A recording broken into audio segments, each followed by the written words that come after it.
February 27th, 1933. At 9:27 p.m., a massive fire erupts inside the Reichstag, Germany's House of Parliament.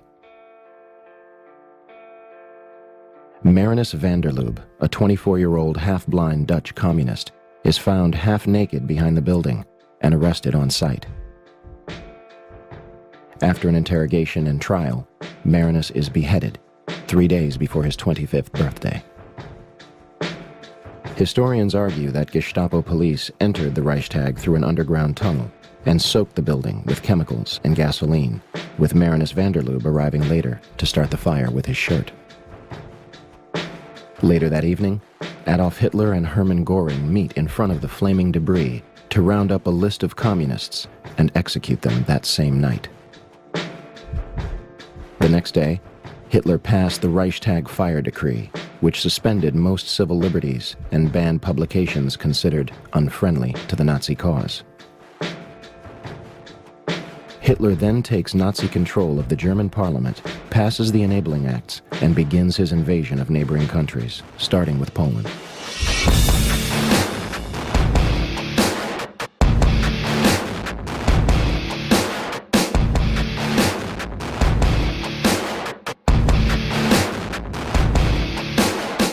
September 11th, 1941.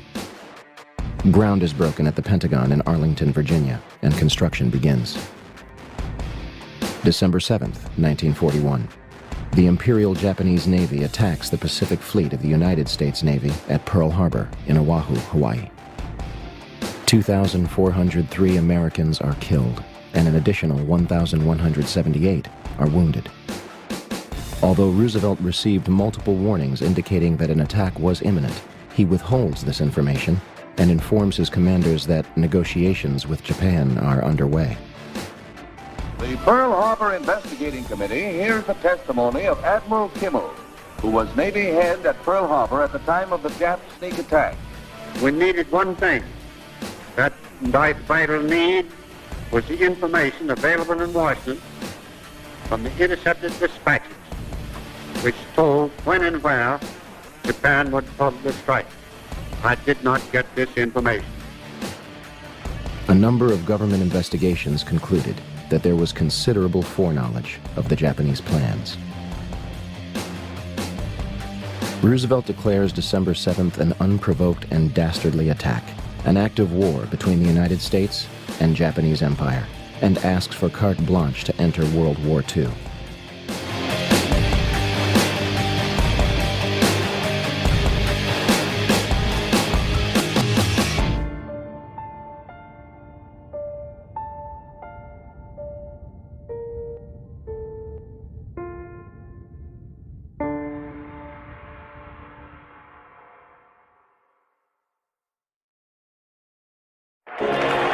May 8th, 1945.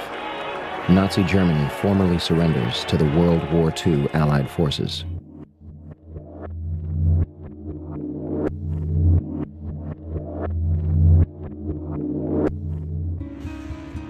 Beginning that month, the United States military begins recruiting the top rocket scientists from Nazi Germany. The project, known as Operation Paperclip, eventually included more than 100 individuals for the purpose of advancing America's technology. July 16th, 1945. The Manhattan Project, a joint effort between the United States, United Kingdom, and Canada to develop strategic nuclear weapons, culminates with a detonation in New Mexico, nicknamed the Trinity Test. The detonation was equal to 19 kilotons of TNT and left a crater of radioactive glass 10 feet deep and 1,000 feet wide. A variation of this bomb would later be used on 2 cities. Hiroshima, Japan. 70,000 people are instantly killed as a result. The bomb completely obliterated 1 square mile and started fires across almost 5 square miles, leaving almost nothing at the epicenter. 75% of the city was either heavily damaged or destroyed, and approximately 100,000 people died from radiation poisoning in the years that followed.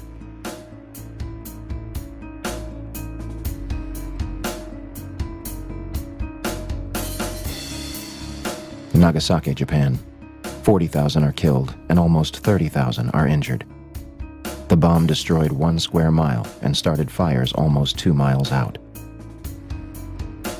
In the end, the Manhattan Project cost nearly $2 billion and employed more than 130,000 people at 3 different facilities across 3 different states.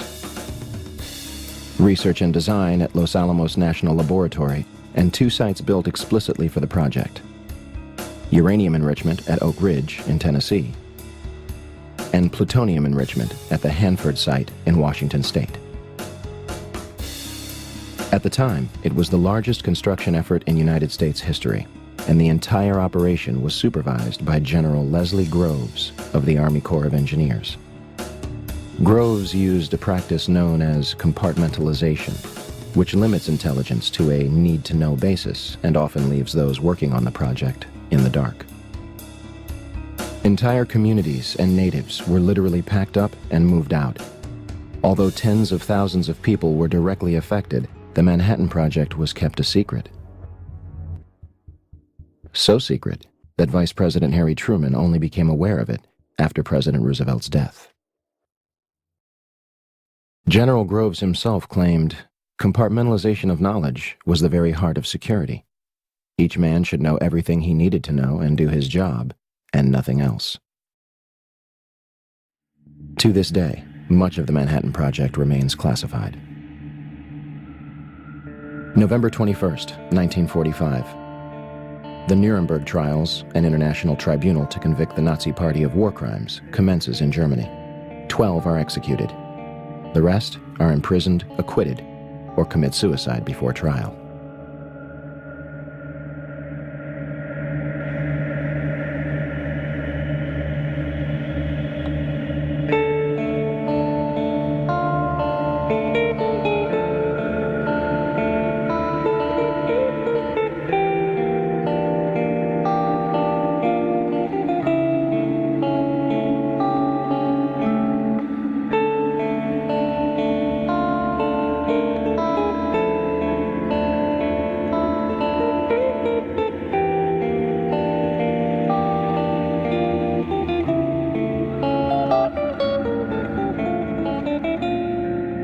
And here is the presidential jet, U.S. Air Force number 1, printed on the side, and the crowd begins its cheer, which you can't hear. The car is now turning on to Elm Street, and it will be only a matter of minutes before he arrives at the trademark.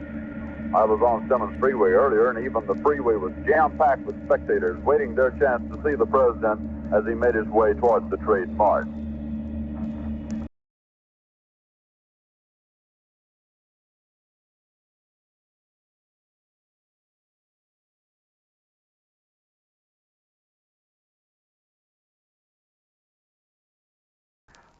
Just a moment, please. Something has happened in the motorcade route. Stand by, please. The President of the United States is dead. Swear that I will faithfully execute the office of President of the United States. August 4th, 1964. 2 American ships report that they are being attacked by North Vietnamese military units in the Gulf of Tonkin off the coast of Vietnam. President Lyndon Baines Johnson immediately declares it an unprovoked attack and orders retaliatory strikes against North Vietnam, asking Congress to authorize action in Southeast Asia. Believing Johnson's claims, legislators act quickly, giving him carte blanche to use military forces in Vietnam. However, documents declassified from the National Security Agency in 2005 confirm that the attack never took place.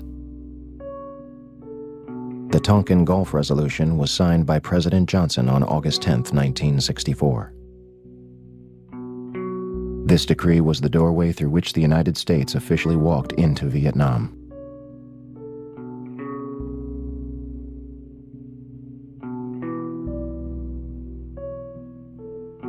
In March 1968, while on a not very routine mission, a very hard, bitterly fought search and destroy mission in a free fire zone of South Vietnam, a place called Pinkville near Quang Ngai in the northern part of Vietnam, the Army says that a platoon led by First Lieutenant William L. Calley Jr., a 26-year-old combat veteran.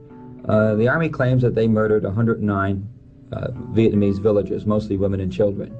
Calley doesn't necessarily dispute that fact. What he says is, I was following orders.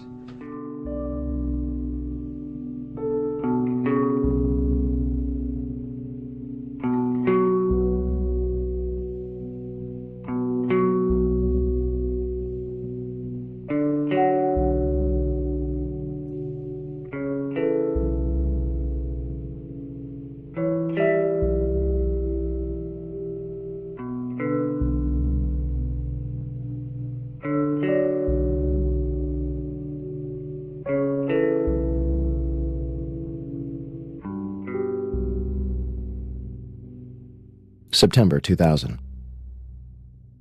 The Project for a New American Century, a neoconservative think tank whose members include Dick Cheney, Donald Rumsfeld, Paul Wolfowitz, and Jeb Bush, releases their report entitled Rebuilding America's Defenses. The report calls for a massive overhaul of the United States military and encourages fighting and winning multiple theater wars. They declare that the process of transformation, even if it brings revolutionary change, is likely to be a long one, absent some catastrophic and catalyzing event, like a new Pearl Harbor. 17 of the project's participants would later take positions in the next White House administration.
The 9/11 Commission, the official investigation into what happened on September 11, 2001, published its findings and closed its doors 3 years prior.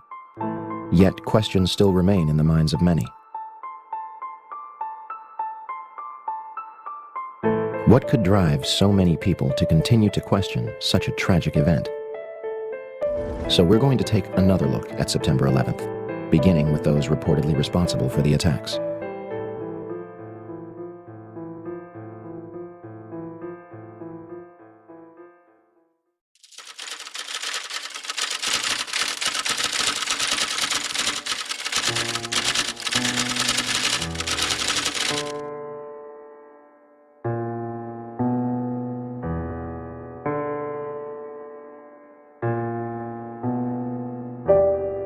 By the afternoon of 9/11, Osama bin Laden was officially being blamed for the attacks, though a number of international figures would question the United States version of events, including Egyptian President Mubarak and General Hamid Gul, the former head of Pakistani intelligence, who stated that 9/11 was pulled off by the Israeli intelligence service.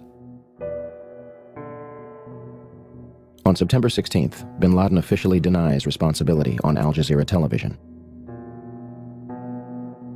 Regardless, Bush claims he wants bin Laden dead or alive, and the CIA is dispatched to Afghanistan to bring back his head in a box. On December 13, 2001, the Department of Defense releases a videotape allegedly discovered in a house in Afghanistan. Osama bin Laden discusses the attacks, but does not take responsibility. American mainstream media and even President Bush would portray this videotape as absolute proof of his guilt, even though the translation was not conducted by a third party and was instead provided by the Department of Defense. International establishments and many others question the legitimacy of the tape. Ich habe die Übersetzung des Pentagons sorgfältig überprüft. Diese Übersetzung ist sehr problematisch. Sie ist an den wichtigsten Stellen, die Täterschaft Bin Ladens beweisen sollten, nicht identisch mit dem arabischen Ton. In a video aired on Al Jazeera 3 days before the 2004 presidential election, bin Laden reportedly claims responsibility for 9/11 for the first time. Al Jazeera does not say how they received the tape. The final bin Laden video was released in 2006. Does anyone else see a problem here? Osama bin Laden has never been captured or officially convicted for September 11, 2001. Although audio tapes attributed to him are occasionally released, as of this date, he is considered dead by most. As for the hijackers, the 19 hijackers were painted as radical Muslims, sneaking into the United States without any problem and raising zero suspicion as to what they were planning. First, they were not devout Muslims spending their last days preparing for paradise.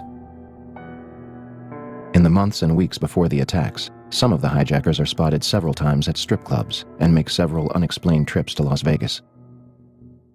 They drink heavily, receive lap dances, buy sex toys, and sleep with prostitutes, spending thousands of dollars within hours.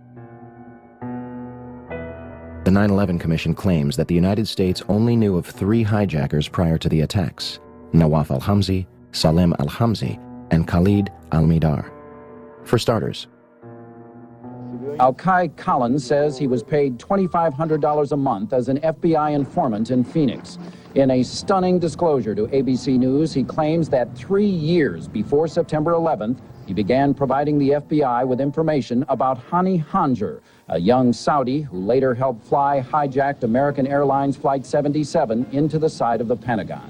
They knew he lived in Phoenix. They knew his phone number. They knew his address. They knew what he drove. They knew everything there was to know about the guy. The FBI emphatically denies that Collins provided any information about Hani Hanjour, but they do admit that they paid Collins to monitor the Islamic and Arab communities of Phoenix because of his unusual background. Once in Phoenix in 1996, the FBI asked Collins to focus on a group of young Arab men, many of whom were taking flying lessons. Hani Hanjour was part of the group. They drank alcohol, they messed around with girls and stuff like that. They all lived in an apartment together, Hani and the others. Collins said he provided the FBI with basic facts, letting the FBI take it from there. 2 of the hijackers even lived with an FBI informant in San Diego and were visited by Hani Hanjour and Mohammed Atta. Finally, an intelligence unit by the name of Able Danger claimed to have identified Mohammed Atta and 3 other hijackers 2 years before 9/11. The Department of Defense and White House, of course, officially deny it. FBI Director Robert Mueller claimed that the hijackers gave no hint to those around them what they were about. However, this turns out to be far from the truth. Shortly after Atta arrived in the country, he tried to get the U.S. government to essentially finance his plot, seeking a loan from the Department of Agriculture. Janelle Bryant is the USDA loan officer in Homestead, Florida, who Atta approached in May of 2000. Bryant says it was this television commercial about how to borrow money from the government that led Atta to the USDA office, seeking $650,000 for what he described as crop dusting. He wanted to finance a twin-engine, 6-passenger aircraft and remove the seats. And he said he was an engineer, and he wanted to build a chemical tank that would fit inside the aircraft. Bryant turned Atta down, but she spent more than an hour with him, talking, she says, of bin Laden, Al-Qaeda, and targets.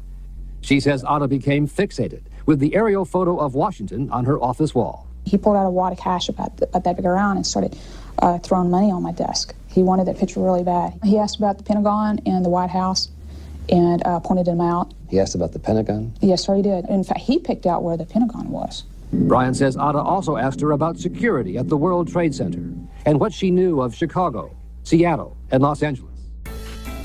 Hijacker Hamza El-Ghamdi had a flight booked for later on the day of 9/11, and 2 after 9/11, 1 from LA to San Francisco, and 2 within Saudi Arabia. The complexities of the alleged hijackers are far and wide. We can only begin to scratch the surface here. They even managed to find hijacker Satam al-Suqami's passport, perfectly intact, on a sidewalk before the South Tower's collapse. Is it possible that the hijackers were merely patsies in a scheme much larger than themselves or Osama bin Laden? Be careful where we stay on route, because these are being recorded and these tapes will be handed over. Everybody copy that? XCC copy. I'm glad I'm not flying today. Don't worry, Jim. We'll carjack you on the way home. Between September 2000 and June 2001, the Federal Aviation Administration, FAA, would send fighter jets to intercept errant aircraft 67 times. Interceptions were routine and usually occur within 10 minutes of a sign of trouble, such as losing radio contact and transponder signal or flying off course. On September 11th, we are told that 4 commercial airliners were off course and out of communication, and not one of them could be intercepted. Never did in anybody's thought process about how to protect America did we ever think that the evildoers would fly not 1, but 4 commercial aircraft into precious U.S. targets. Never. Steve, I don't think anybody could have predicted that these people would take an airplane and slam it into the World Trade Center, take another one and slam it into the Pentagon. Nobody in our government, at least, and I don't think the prior government could envision flying airplanes into buildings on such a massive scale. But that turns out not to be true.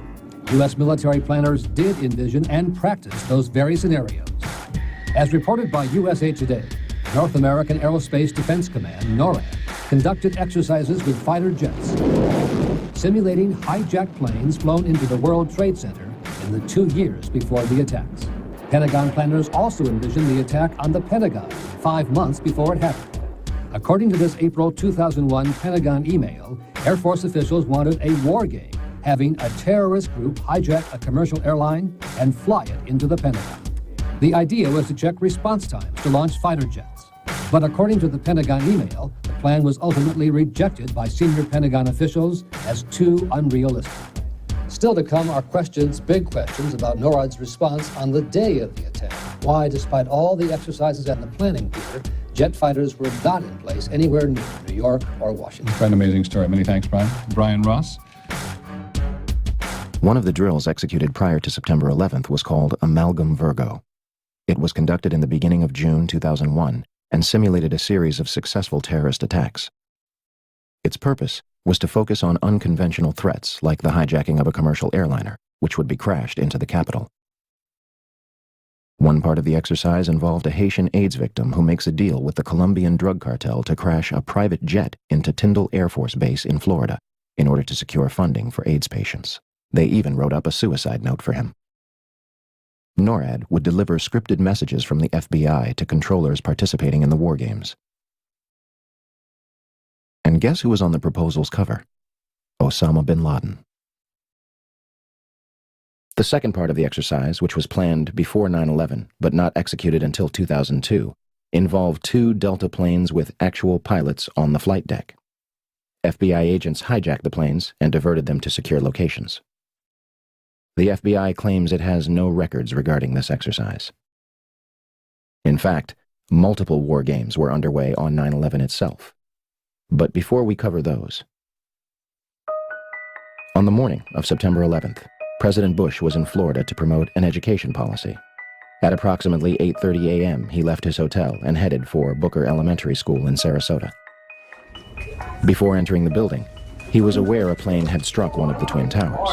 In fact, Bush claimed more than once that he saw the first strike live on television. This is impossible, unless President Bush saw something the public has not.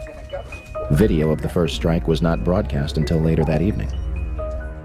Minutes after Flight 175 strikes the South Tower, Chief of Staff Andrew Card leans into President Bush's ear, whispering and walking away. And President Bush continues to listen to My Pet Goat. Despite the fact that both Twin Towers had been hit and another plane was in the air and suspected to be hijacked, he remained at the school for a half hour, addressing the nation at 9:30 a.m. How could the Secret Service allow this? President Bush's itinerary had been public knowledge since September 7th. The only way Booker Elementary could not be considered a target was if the Secret Service knew for a fact that it wasn't. With that being said, September 11th was day 2 of Vigilant Guardian, an exercise staged by the Joint Chiefs of Staff and NORAD which simulated hijacked planes in the northeastern United States. It did so by placing inputs onto the screens of military controllers at the Northeast Air Defense Sector in Rome, New York, known as NEADS. As the attacks unfolded, controllers at NEADS thought that what they were watching was all part of an exercise. Okay, guys, listen up. Possibly a second hijack. First squawk, and I don't see it. We have smart terrorists today. They're not giving them a chance to squawk. What are the chances that a massive hijacking war game begins on the morning of September 11th that cripples the very defense sector in which the attacks take place? Better yet, who made the decision to schedule it on that date? Vigilant Guardian was a branch of Global Guardian, an Armageddon exercise being conducted at Offutt Air Force Base in cooperation with NORAD. Barksdale Air Force Base in Louisiana also participated in Global Guardian. Instead of returning directly to Washington, D.C., President Bush flew from Booker Elementary to both Barksdale and Offutt Air Force Base before returning to the White House. Another war game, Northern Vigilance, moved fighter jets from unknown locations to bases in Canada and Alaska to monitor a fleet of Russian MiGs. 3 F-16s from Andrews Air Force Base, located just 15 miles from the Pentagon, were flown 180 nautical miles away for a training mission in North Carolina, leaving them unable to defend the nation's capital. Langley Air Force Base, which is 130 miles from the Pentagon, would not launch fighter jets until 9:24 a.m., a half hour after the North Tower is struck and 10 minutes before the Pentagon. Although Major Kevin Nasipany at NEADS ordered them to fly towards the capital, they are instead sent out to the Atlantic Ocean. When the Pentagon is hit at 9:37, they are 150 miles away, further than when they had started. To top it all off, the National Reconnaissance Office in Virginia, which monitors and controls the nation's satellites, began a drill at 8:45, conducted by a team from the CIA, in which a plane crashes into their headquarters. There are a number of other war games that have yet to be fully disclosed.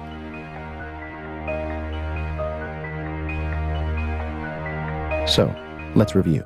On the morning of 9/11, the United States military is conducting war games in which fighter jets are flown out of the country, planes are crashed into buildings, and hijacked planes go in and out of radar, leaving military controllers confused regarding whether the events were real or an exercise. What a coincidence. Okay, and we're trying to locate any information as far as the location where he is currently on Mode 3. Do you have any information whatsoever? I do not. Hold on one second. Here, so hold on. You heard that, right? Yep. You. Oh, cold choke, man. Stop. Come on, New York.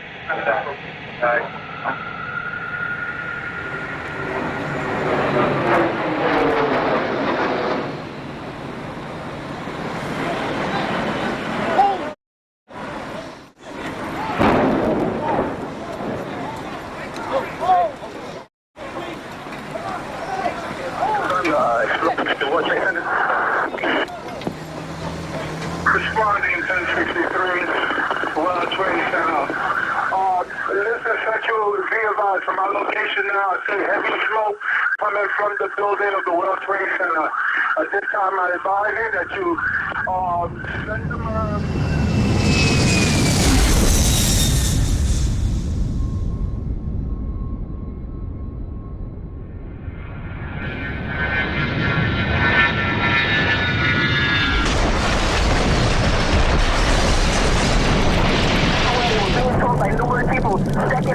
sent in the airplane went in on the other side of the World Trade Center, plane number 2. Information headed towards Washington.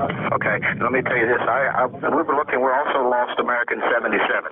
Okay, 77.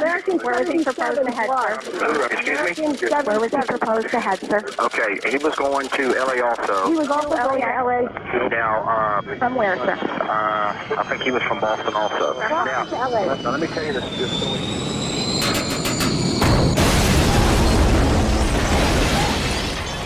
9:37 a.m., Arlington, Virginia. American Airlines Flight 77 crashes into the Pentagon, killing 125 people and injuring hundreds more. Pentagon authorities deny that the building had anti-aircraft defenses. The FBI arrives within minutes, and the site is declared a federal crime scene, becoming their exclusive responsibility. The Pentagon initially denies that their cameras captured the crash. However, in March 2002, 5 images are released to the press, though the Department of Defense does not take responsibility for their release. For years, those 5 frames were the only public footage of the Pentagon attack. That changes in October 2004, when Scott Bingham files a Freedom of Information Act requesting videotapes that captured the impact of Flight 77.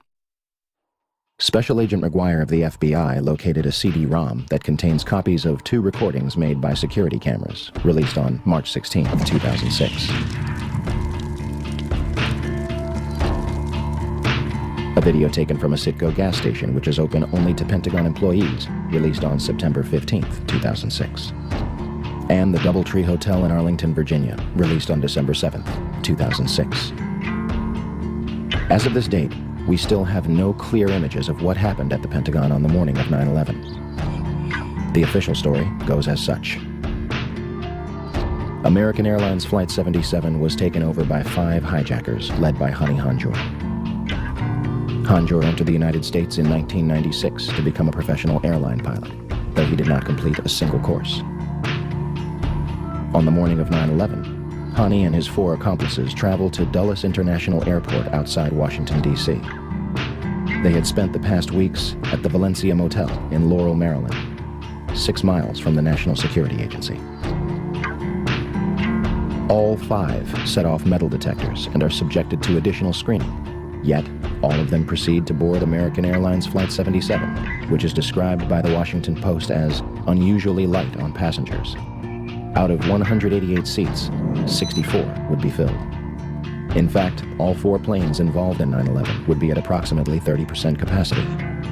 The hijackers will board alongside Barbara Olson, the wife of Solicitor General Ted Olson, and a number of employees from Boeing, Raytheon, the Department of Defense, Lockheed Martin, American Airlines, the Navy, Army, and other government agencies. The hijackers would have only moments to subdue both pilots, remove them from the cockpit, and retain control of the plane. Flight 77 is allegedly taken over without incident at 8:51. No mayday, no evasive maneuver, no sign of struggle. All commercial pilots are trained to send a 4-digit code, 7500, in the event of a hijacking. We are told that none of the 4 pilots on 9/11 did so. The plane soon after begins turning off course. Flight 77's transponder shuts off, and it disappears completely from radar. Flight 77 allegedly flies completely undetected back to Washington from the Kentucky-Ohio border, reappearing on radar screens at 9:32. Had Hani Hanjour wanted to inflict maximum damage, all he had to do was nose down into the roof of the Pentagon. Instead, he begins a complicated 330-degree turn, dropping 7,000 feet and exposing himself for an extra 3 minutes while executing a maneuver described by experienced pilots as nearly impossible. In essence, an amateur pilot who was unable to control a Cessna in August 2001 executed this nearly impossible maneuver in a 757 with skilled precision a month later. Flight controllers at Dulles International Airport were convinced that the plane was a military aircraft. Todd Lewis is working radar at Dulles Airport. One of my colleagues saw a target moving from the northwest to the southeast. And it was just a countdown, 10 miles west. And she notified the supervisor. 9 miles west. But nobody knew that was a commercial flight at the time. Nobody knew that was American 77. What did you think? It was a military flight of some kind? I thought it was a military flight. I thought that Langley had scrambled some fighters, and It was almost a sense of relief. This must be a fighter. maybe one of them got up there. It was really moving fast. It was moving very fast, like a military aircraft might move at a low altitude. This must be one of our guys, sent in, scrambled to patrol our capital. The 757 allegedly descends over a Sheraton Hotel, Navy Annex, and Citgo gas station before crossing Washington Boulevard. 5 light poles are struck and knocked out of the ground. One reportedly strikes a taxi. Flight 77 manages to hit the only section which was reinforced to withstand a terrorist attack.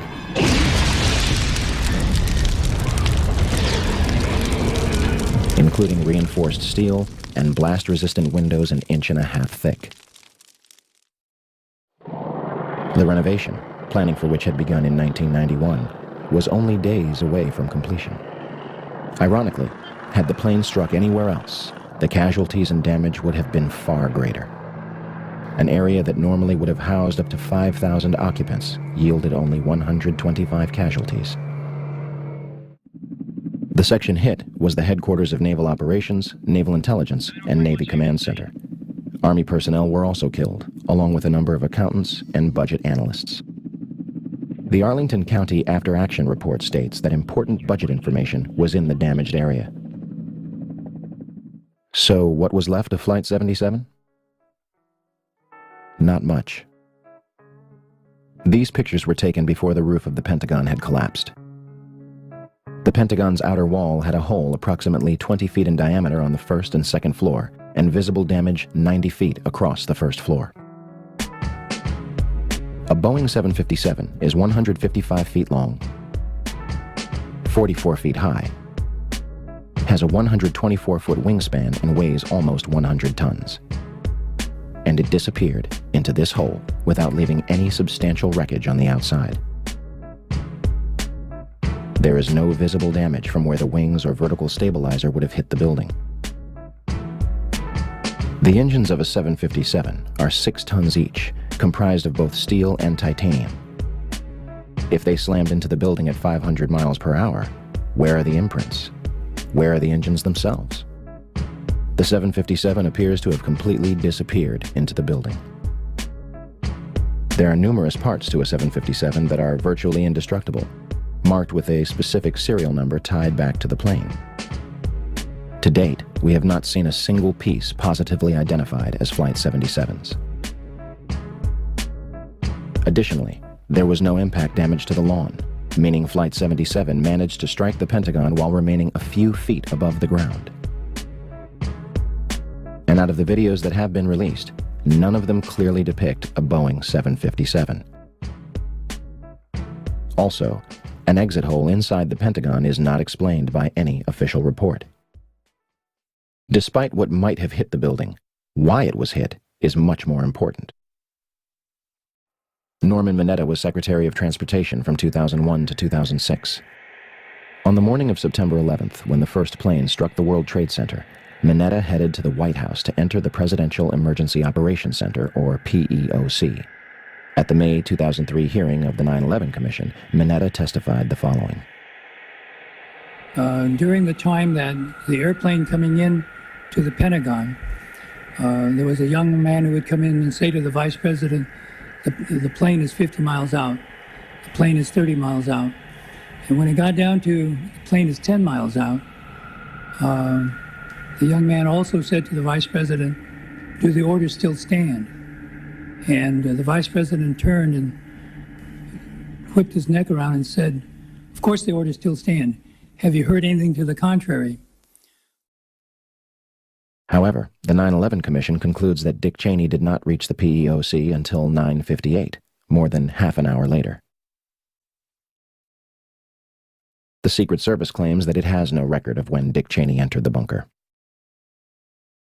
What were the orders? If they were to intercept Flight 77, why was it allowed to strike the Pentagon? Let's go to the trade tower again, because, John, we now have a... What do we have? We don't... Wow. It looks like a new plume, a new large plume of smoke. That's the scene at this moment at the World Trade Center. Dan Daler from ABC's Good Morning America is down in the general vicinity. Dan, can you tell us what has just happened? Yes, Peter, it's Don Daler down here 4 blocks north of the World Trade Center. The second building that was hit by the plane has just completely collapsed. The entire building has just collapsed, as if a demolition team set off. When you see the old demolitions of these old buildings, it's folded down on itself, and it is not there anymore. Generally speaking, for a building to collapse in on itself like that, it would seem to indicate that there could have been an explosion, a bomb planted on the ground that would make the building collapse within itself. 10 o'clock Eastern Time this morning, just collapsing on itself. This is a place where thousands of people work. We have no idea what caused this. Almost looks like one of those planned implosions. If you wish to bring anybody who's ever watched a building being demolished on purpose knows that if you're going to do this, you have to get at the under infrastructure of a building and bring it down.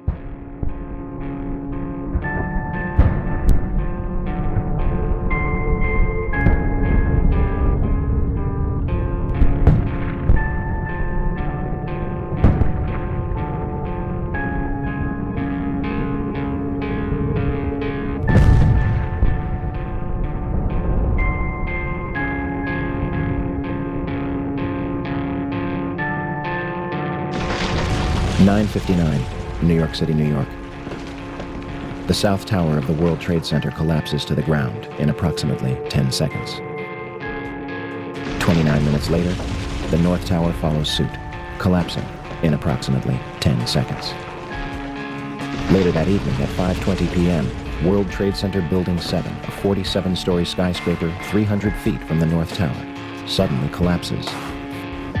The official explanation is that falling debris from the North Tower created a series of fatal fires inside the building. If this is true, it would be the third steel-framed skyscraper in history to collapse due to damage and fire. The first two would be the Twin Towers. August 5th, 1970. One New York Plaza, a 50-story office building, burned for over 6 hours between the 32nd and 36th floors. It did not collapse. February 23rd, 1991. One Meridian Plaza, a 38-story skyscraper in Philadelphia, burned for 18 hours across 8 floors. It is later described by officials as the most significant fire of the century. It did not collapse. May 4th, 1988. First Interstate Bank, a 62-story skyscraper in Los Angeles, California, burns for almost 4 hours, destroying 4 floors and damaging a 5th. It was one of the most destructive fires in United States history. The building did not collapse. Even the Twin Towers survived a number of fires.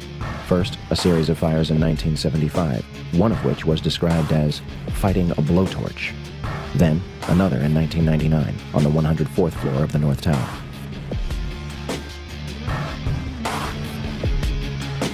Yet on September 11, 2001, the Twin Towers burned for 56 and 103 minutes before collapsing completely to the ground. One might argue that this was due to their construction. The Twin Towers were composed of 200,000 tons of steel, 425,000 cubic yards of concrete, 106 elevators, 43,600 windows, and a 360-foot television antenna atop the North Tower. The core of each tower was a rectangular pillar 87 by 133 feet, comprised of 47 steel box columns ranging from 36 by 16 to 52 by 22 inches. The North Tower was completed in 1970, standing at 1,368 feet tall, and the South Tower was completed in 1973, clocking in at 1,362 feet tall, making them the tallest buildings in the world at the time. They were designed to withstand multiple impacts from a Boeing 707, which was the largest aircraft at the time. And we are told that these massive structures were destroyed by 10,000 gallons of jet fuel. A perfectly symmetrical collapse resulting from asymmetrical damage, with the collapse following the path of greatest resistance. National Institute of Standards and Technology, NIST, eventually concluded in August 2005 that they found no evidence suggesting that the Twin Towers were brought down in a controlled demolition. It's funny they would name it the Report on the Collapse of the Twin Towers, because the report does not explain how the Twin Towers actually collapsed, claiming that it does not actually include the structural behavior of the tower after initiation was reached and collapse became inevitable. 10,000 pages, and not a single one to actually explain how the towers came down the way they did. NIST admitted in April 2007 that they are unable to provide a full explanation of the total collapse, and also that they conducted no tests for explosive residue. Luckily, somebody has. My name is Jeanette McKinley. I was a resident of Lower Manhattan, living directly across the street from the World Trade Center on September 11th. I'd been living there for 4 years. I loved living there. When I think back about it, it's really the time of my life. And so on September 11th, I was I was writing emails. I was sitting at my computer. Boom. I could immediately see the flames. I was close enough that I could literally just turn my head, and there it was with the building burning. I was with my friend Jim Lecce. We watched everything out the window. He was fixated taking photographs, and whenever I mentioned leaving, he never wanted to leave. He said to me, "This is history. Don't you realize we are watching history happen? We're part of history. Why would we leave?" I was in the kitchen. I was in my kitchen. I had flowers in my hand, and the building starts coming down. Our windows blew in. He came running across the apartment. "Get out of here, the building is coming down." Well, it sounded like it was coming down on us. That cloud, there was a debris cloud created by when the Tower 2 fell.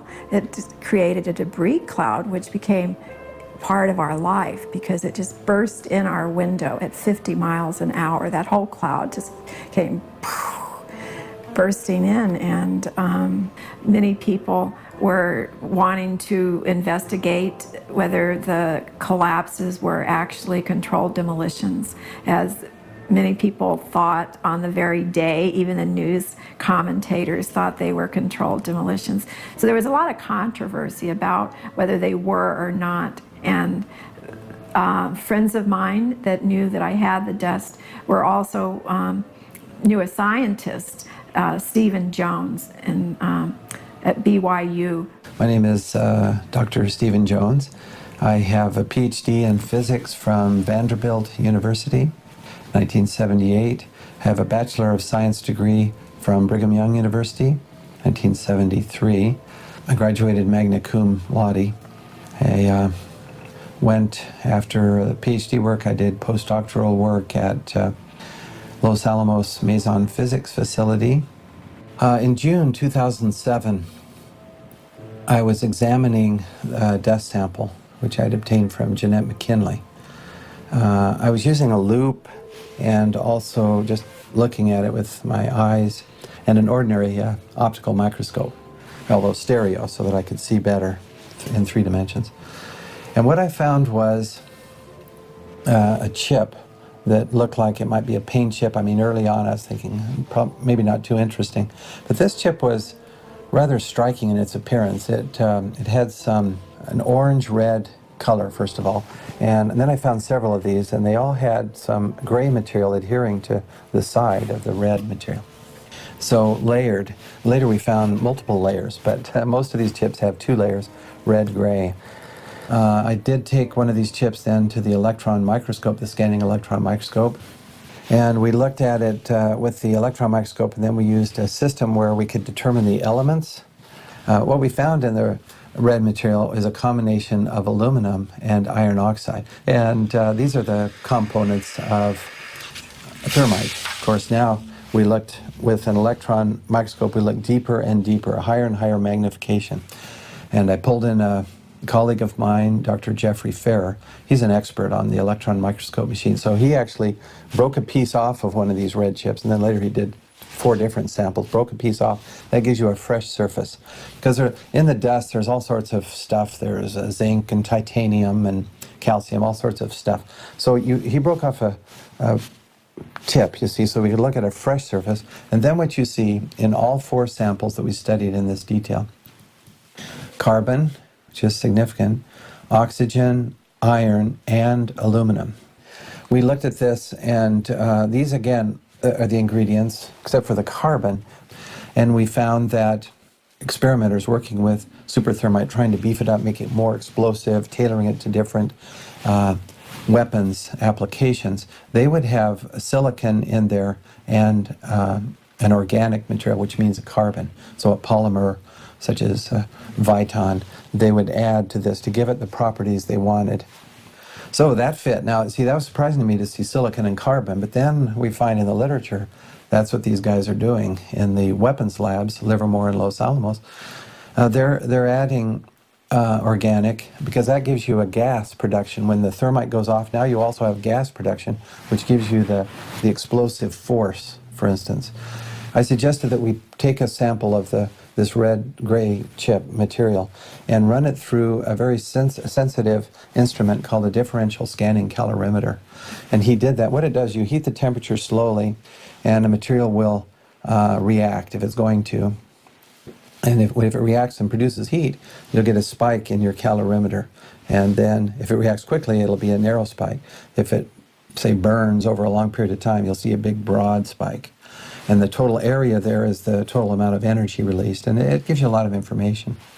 What we found, what Dr. Farrer found first, and he was real excited when he told me about this, he took one of these chips and he put it in the differential scanning calorimeter, and sure enough, it went off at right about 430 centigrade, but more importantly, the peak was high, which means a lot of energy released, and narrow, which means, in his terms, it blew up. You know, you say, man, this is it. This stuff blows up. It behaves just like it has the ingredients of nanothermite. He said, well, there should be, in a thermite reaction, you should produce molten iron. So you should see some spheres of iron. Think of spraying water in the air, and you get droplets that are more or less spherical because the surface tension pulls the liquid into a sphere. It's very simple. Same thing with molten iron from the thermitic reaction, whether it's ordinary conventional thermite or the super nanothermite. Either way, you get this molten iron, and you should get these droplets of iron. So we said, we got to look for those. You know, if you don't find those, maybe who knows what it is, but we got to find droplets of molten iron. Otherwise, we're not sure we had the thermite reaction, the thermitic reaction. In this case, it's a nanothermite. So we looked, and wow, what a beautiful sight. As you look at this, after the red material is reacted, there are these little spheres, just tons of them.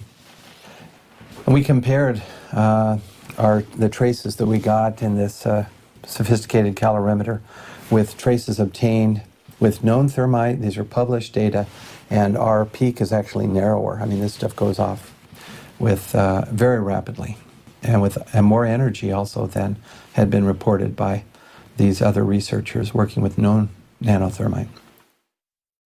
As if explosive residue in the dust was not enough, there are other disturbing aspects of the Twin Towers' collapse.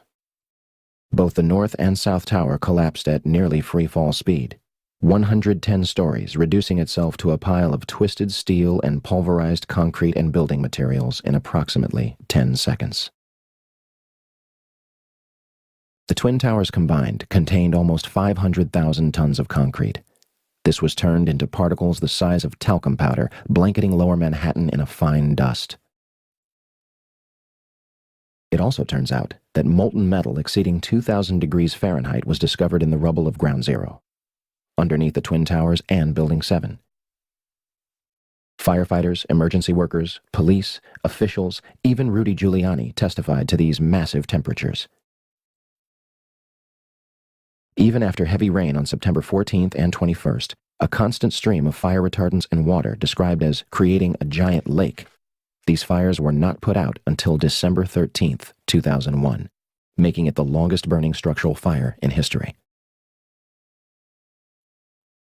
If one were going to bring down the Twin Towers in a controlled manner, you would have to simultaneously sever the 47 central support columns at the base of the building.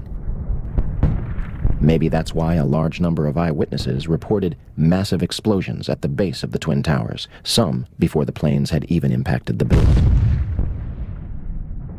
In fact, large amounts of white smoke appear at the base of the South Tower just minutes before its collapse.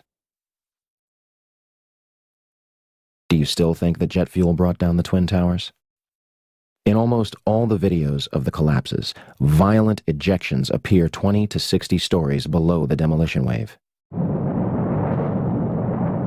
Here. Here. Here. Here. And here.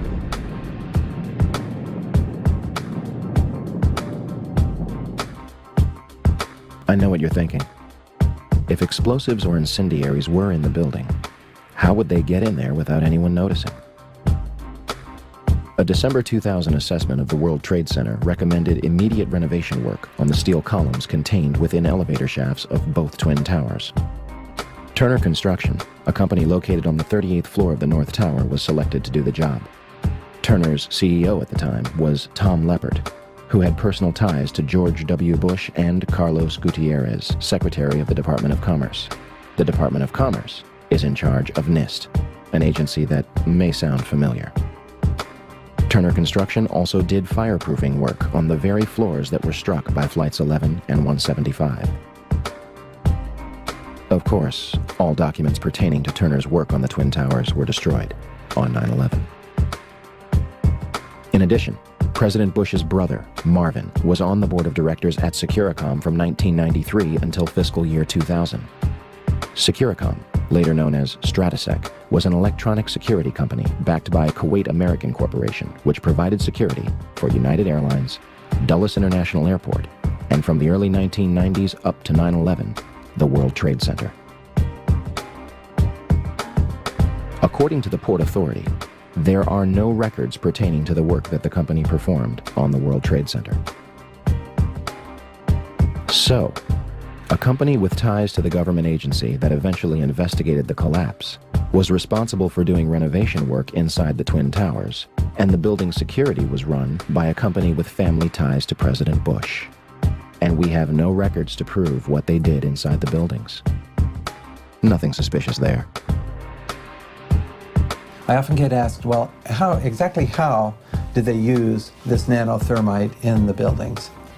It's as if there are people just trying to cast doubt, as if you can't explain everything, you have nothing. That's, of course, absurd. We have found explosive, unexploded, but explosive material in the dust. Now the next step is to find out who did it. So in other words, we've done the forensic CSI-style science. Now we need the criminal investigation to go along with that, to find out who could have made this stuff, first of all, and then who did make it. And then from there we can find out who ordered it being made and why. If only we could have examined the steel from the World Trade Center. Unfortunately, the debris was almost immediately shipped overseas, being sold to the lowest bidder. This is destruction and removal of evidence from a crime scene. Family members and engineers were outraged at the decision and demanded that the steel be preserved for investigation. Bill Manning of Fire Engineering magazine publicly labeled the cleanup at Ground Zero a half-baked farce. Yet the operation continued until the site was officially clear on May 30th, 2002. Regardless of how it was done or who was responsible, what happened to the Twin Towers seems obvious enough. They were brought down in a highly engineered, unconventional, controlled demolition. It was a psychological attack on the American people, and it was pulled off with military precision.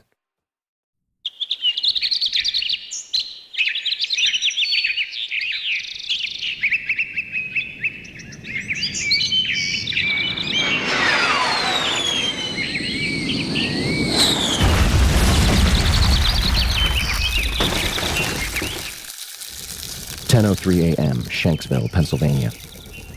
United Airlines Flight 93 allegedly crashes into an abandoned strip mine at 580 miles per hour, 20 minutes flying time from Washington, D.C. Speculation ran rampant that the plane had been shot down. First, the story was that passengers overtook the plane and sacrificed themselves to prevent further casualties. The 9/11 Commission eventually concluded that hijacker Ziad Jarrah crashed the plane into the ground. They also claim that the military did not know about Flight 93 until 10:07 a.m., 4 minutes after it had allegedly crashed. So, what trace was left of Flight 93? Yeah, we want to take our viewers live to Shanksville, Pennsylvania. Our Brian Cabell is standing by. This, of course, is the site where United Airlines Flight 93 crashed on its way from Newark to San Francisco, crashed on Tuesday. And I understand in this investigation there's some breaking news. Brian, what can you tell us? Well, Darren, in the last hour or so, the FBI and the state police here have confirmed that they have cordoned off a second area about 6 to 8 miles away from the crater here where this plane went down. This is apparently another debris site, which raises a number of questions. Why would debris from the plane, and they identified it specifically as being from this plane, why would debris be located 6 miles away? Could it have blown that far away? Seems highly unlikely. Almost all the debris found at this site is within 100 yards, 200 yards away. So it raises some questions. We don't want to over-speculate, of course. It seems to me from covering a number of plane crashes on the scene that, if nothing else, you can say this is not typical for a plane crash to be spread across an area this large. It certainly doesn't make sense because most of the debris has been found in a very compact area within 100 yards, 200 yards, maybe a little beyond that. And then all of a sudden they're telling us 6 miles away they have another concentration of debris. They say it's very small pieces. Most of these are very small pieces. Most of the pieces here are no bigger than the size of a briefcase, they say, and the pieces 6 miles away maybe even smaller than that. As for the crash site itself, from the Somerset County coroner to the mayor of Shanksville, almost every eyewitness would remark how little of the plane and its passengers remained at the actual crash site. We have rescue vehicles that came in earlier in the day and they have turned up nothing. No one believed to be alive from this crash within the last hour. I want to get quickly to Chris Kanicki. He's a photographer with the Pittsburgh affiliate of Fox affiliate. He was back there just a couple of minutes ago. And Chris, I've seen the pictures. It looks like there's nothing there except for a hole in the ground. Basically, that's right. The only thing you could see from where we were was a big gouge in the earth and some broken trees.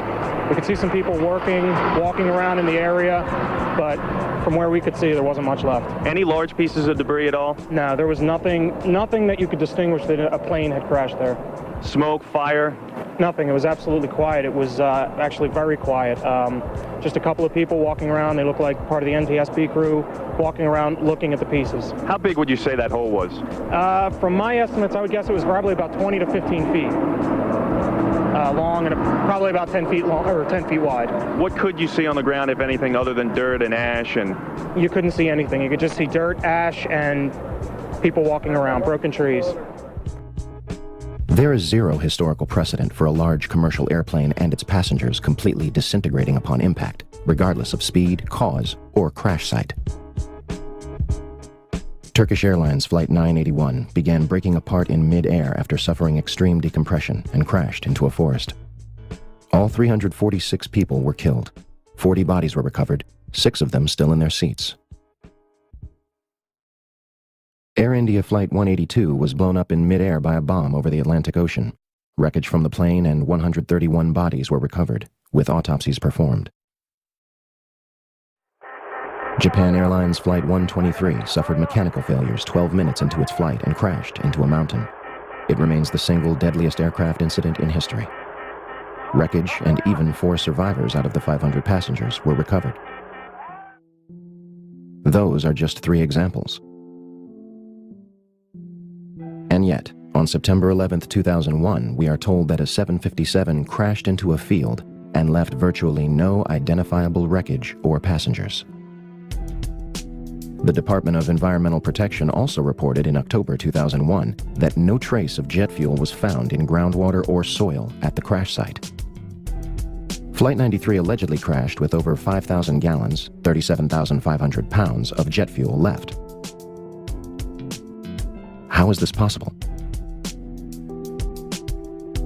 In 2006, during the trial of the alleged 20th hijacker Zacarias Moussaoui, the FBI provided a batch of evidence that allegedly survived a catastrophic crash in near-perfect condition. Among the exhibits were a red bandana, a Kingdom of Saudi Arabia driver's license, John Talagnani's driver's license, and flight attendant C.C. Lyle's personal effects, including her driver's license and Marriott hotel card. Although a 757 managed to obliterate itself upon impact, fragile material known as paper and fabric managed to survive nearly without a scratch.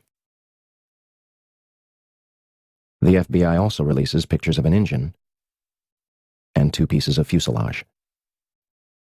It is unspecified where those were found. What really happened near Shanksville, Pennsylvania on 9/11 remains a mystery.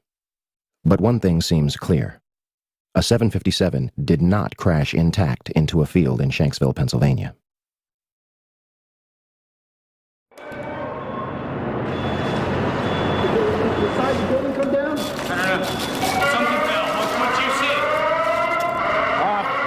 Pretty clear at one point, and then just a whole bunch of smoke and glass, and I think we're just about the last ones in this building right now. I think you should leave. Everybody else is gone. Okay. I'll just make sure that there's nobody else coming downstairs. What do you think happened? I hear the top of the building fell down. In 1984, construction began on World Trade Center Building 7, a 47-story office building 300 feet away from the North Tower.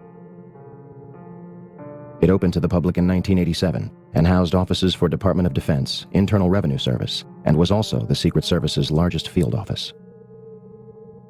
Building 7 was considered the Central Intelligence Agency's largest station outside of Washington, D.C. The details of the office's functions remain classified. The Securities and Exchange Commission was also using the building to store 3,000 to 4,000 files related to their investigations. And of course, they have no record of what those files were. On June 8, 1999, Mayor Rudolph Giuliani's Office of Emergency Management Command Center on the 23rd floor is opened. The new facility is located in downtown Manhattan, across the street from the World Trade Center's Twin Towers. The command center on the 23rd floor is bulletproof and bomb-resistant, with its own air supply and generators. It's linked to city airports, the Coast Guard, and the Pentagon. Computers will soon have detailed blueprints of every major building in New York City, as well as evacuation routes. Hurricanes and heat waves would be handled here, as well as terrorist attacks. Though New York officials say their facility is not impenetrable, they're confident it could handle even the worst crisis imaginable. Deborah Fayerick for CNN, New York. On the morning of 9/11, before the first plane strikes the North Tower, Building 7's alarm system was unexpectedly placed on test status at 6:47 a.m. for a scheduled period of 8 hours. This normally occurs during maintenance, and any fire alarms from the building were to be disregarded. After the second plane strikes the South Tower, Building 7's power was deliberately shut off and its tenants evacuated. Following the collapse of the North Tower, almost all of the surrounding World Trade Center buildings were completely destroyed, but the structures remained standing. Building 3, a 22-story building directly below the Twin Towers, was split in half by the South Tower's collapse. Although the building was severely crushed by falling debris, the structure remained standing. Building 4, a 9-story building east of the South Tower, was almost completely flattened. The remaining structure did not collapse. Building 5, a 9-story building east of the North Tower, suffered from severe fires and structural damage. Building 6, an 8-story building between the North Tower and Building 7, suffered a giant gouge in its roof and severe fires. Neither Building 5 or 6 suffered a collapse. Neither did the Deutsche Bank building, which stands to this day and is currently being demolished beam by beam. Neither did the Millennium Hotel across the street. Building 7, a 47-story office building hundreds of feet away, burns controllably over a few floors and suffers structural damage to its south face before collapsing completely to the ground at near free fall speed. The collapse of Building 7 was rarely reported on the day of and after 9/11. Yeah, it's very strange that was not even hit by a jet, and yet it falls very rapidly and essentially straight down into its footprint. Although the collapse of Building 7 was clearly a phenomenon and further investigation was needed, the building's steel was removed from the site and destroyed. No pieces were recovered from the debris for analysis. However, FEMA's volunteer investigators revealed after their limited studies that some pieces of steel from the rubble of Building 7 experienced something never before seen in an office fire. Some pieces of steel had large holes burned through them, evidence that a high-temperature corrosive material had formed and burned through the beams, suggesting temperatures of over 1,000 degrees Celsius were present. But what the Worcester Polytechnic Institute scientists reported was that steel, as they looked at it, using similar methods to what we've used on the red-gray chips. These are electron microscope methods and X-ray EDS methods. They found high temperature, indication of very high temperatures, oxidation and sulfidation, sulfur in the steel. Yet, this phenomenon will not be mentioned again, either by FEMA or other agencies investigating the collapse. Now let's fast forward to August of last year, 2008. NIST finally came out with their preliminary report. Now, it's very interesting. They ruled out diesel fuel fires. They said it is due, and they also ruled out any type of fatal damage from the towers collapsing, particularly the North Tower, which is across the street, Vesey Street, I think. And so there's some damage, sure, but they ruled out it was not fatal, and it did not contribute to the initiation of the collapse. That's what NIST says, and I agree with that. When questioned at a public comment session after the draft's release, NIST was forced to acknowledge that the collapse of WTC-7 experienced a period of freefall for 105 feet. That is acceleration at 32.2 feet per second squared, which is just dropping a ball in a vacuum, and that's how fast it accelerates.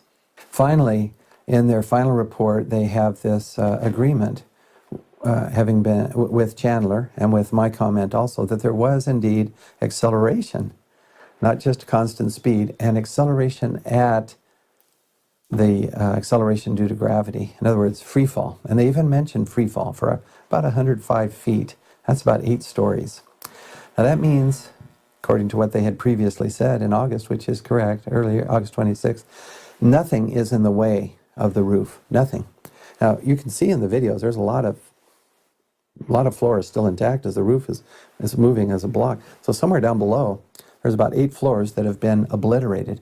I mean, you can't just have the floors sitting there stationary, because that would be mass in the way, and that would slow this acceleration down. Nothing's in the way.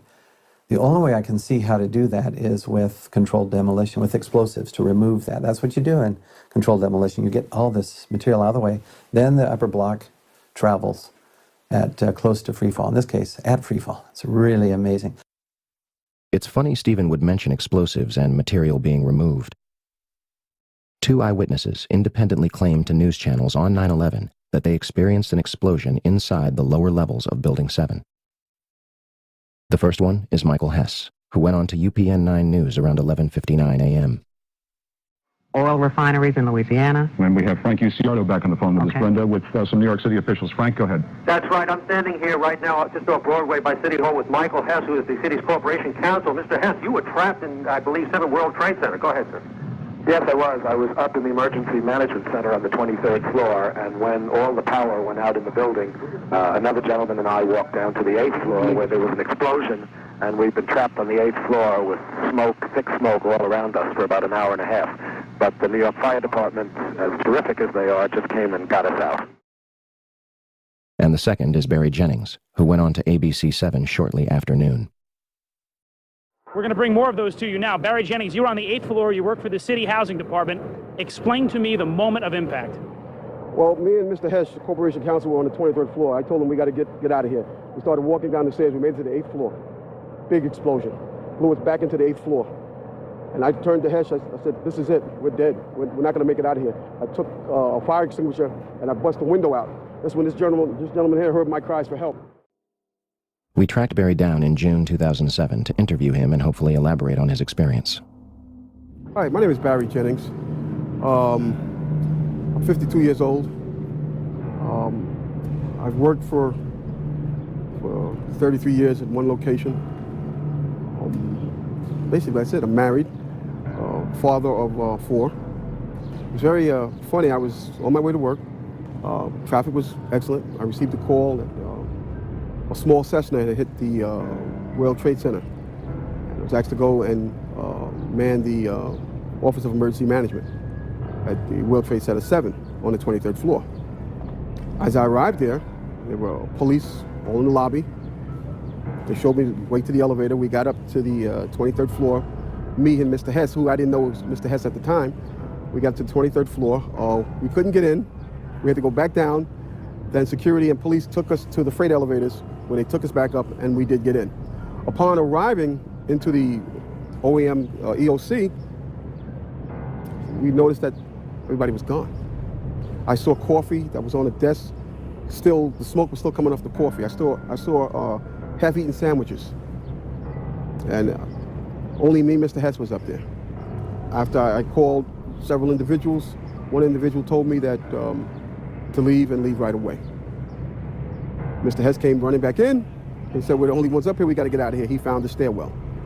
When we reached the 6th floor, the landing that we were standing on gave way. There was an explosion and the landing gave way. And I was left there hanging. I had to climb back up, and now I had to walk back up to the 8th floor. After getting to the 8th floor, everything was dark. It was dark and it was very, very hot. Very hot. I asked Mr. Hess to test the phones as I took a fire extinguisher and broke out the windows. Once I broke out the windows, I could see outside below me. I saw police cars on fire, buses on fire. I looked one way, the building was there. I looked the other way, it was gone. I was trapped in there for several hours. I was trapped in there when both buildings came down. The firefighters came. They came to the window, because I was going to come out on the fire hose. I didn't want to stay there any longer. It was too hot. I was going to come out on the fire hose. They came to the window. They started yelling, do not do that. It won't hold you. And then they ran away. See, I didn't know what was going on. That's when the first tower fell. When they started running, the first tower was coming down. I had no way of knowing that. Then I saw them come back. Now I saw them come back with more concern on their faces. And then they ran away again. The second tower fell. So as they turned and ran the second time, the guy said, don't worry, we'll be back for you. And they did come back. This time they came back with 10 firefighters.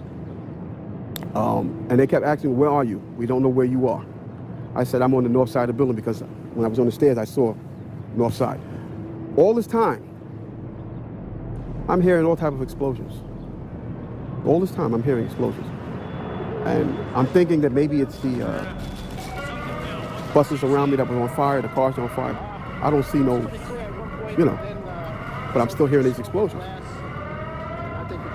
When they finally got to us, and they took us down to what they called the lobby, because I asked them, I said, when we got down there, I said, where are we? He said, this was the lobby. And I said, you gotta be kidding me. It was total ruins. Total ruins. Now keep in mind, when I came in there, the lobby had nice escalators. It was a huge lobby. And for me to see what I saw, it was unbelievable. And the firefighter that took us down kept saying, do not look down. And I kept saying why. I said, do not look down. And we were stepping over people. And you can feel when you're stepping over people. They took us out through a hole that I don't know who made this hole in this wall. That's how they got us out. They took us out through a hole, through the wall, to safety. As they were taking me out, one firefighter had fallen. I believe he was having a heart attack. But before that, this big giant police officer came to me. And he says, you have to run. I said, I can't run, my knees are swollen. He said, you're gonna have to get on your knees and crawl in. He said, because we have reports of more explosions. And that's when I started crawling. And I saw this guy fall behind me. And his comrades came to his aid. They dragged him to safety. I was looking for an ambulance for my knees, and at that time they told me we got to walk 20 blocks to refuge. Before I got there, Eyewitness News grabbed me and started interviewing me. And that's basically it. This is where the story takes a turn for the worst. In late August 2008, comments began appearing on YouTube videos of Barry's testimony, claiming he had passed away on August 19, 2008. 2 days before NIST releases its draft report on WTC-7, which directly contradicts Barry's testimony and claims that no explosions occurred inside the building. They explicitly claim there were no witness reports of such a loud noise. To date, the only publicly available information is that Barry was in perfect health before suddenly being admitted to the hospital and subsequently passing away on August 19, 2008. A private investigator, when hired to investigate the disappearance of Barry Jennings, replied, "Due to some of the information I have uncovered, I have determined that this is a job for the police. I have refunded your credit card. Please do not contact me again concerning this individual." In conclusion, two men inside World Trade Center Building 7, a skyscraper that housed numerous government agencies whose duties are unknown to the public, are almost killed by an explosion before either of the Twin Towers fell. Although it is damaged far less than any other surrounding World Trade Center buildings, at 5:20 p.m., it collapses into its own footprint, experiencing 105 feet of freefall and barely damaging surrounding structures. And the official government report, which takes almost 7 years to write, says it was all due to fire. My mind is still there. You know, that day I'll never forget. And the explanations that were given to me is totally unacceptable. Totally unacceptable. Because as I stated, I was there. I lived it. I lived through it. Actually, I thought I was going to die that day. Because me and Michael Hess did get on our knees and start praying when we saw that there was nobody coming, there was no hope. We did get on our knees and start praying. And then there was a fireman that shined the light and says, "Anybody in here?" Those are the sweetest words I ever heard. Is there anybody in here? And I, at that time, I told Mike, I said, "Mike, you better get under the desk and pray to who you're going to pray to, because I'm going to pray to who I'm going to pray to, because it doesn't look like we're going to make it." And that's when the fireman came and saved our lives. When I got home,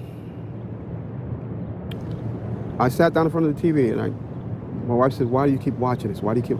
I couldn't stop watching it. And that's when I found out Building 7 came down. I was so surprised. And I'm saying to myself, why did that building come down?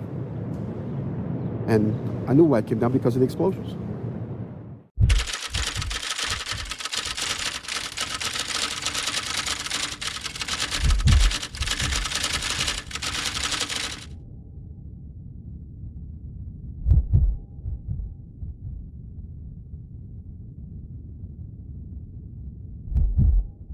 So, where do we go from here?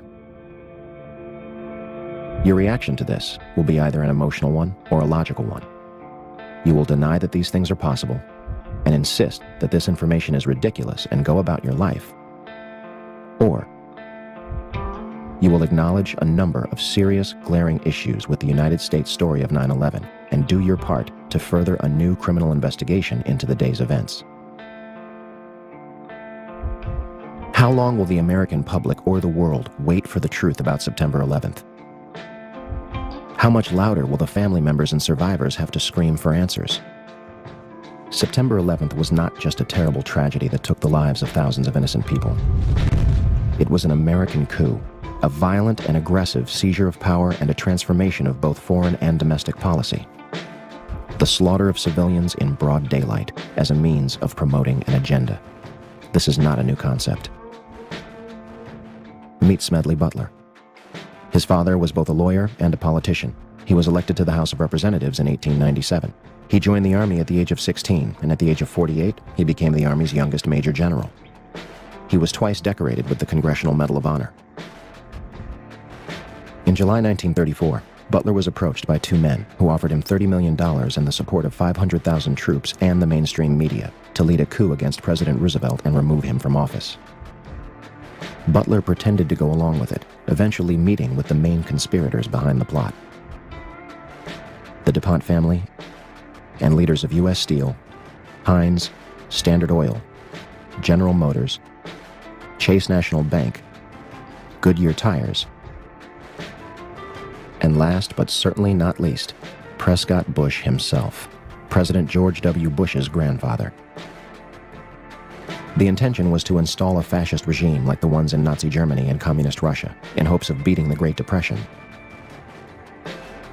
Butler attempted to blow the whistle on the plot, testifying before a committee of House Representatives John McCormick and Samuel Dickstein. Want to guess what happened?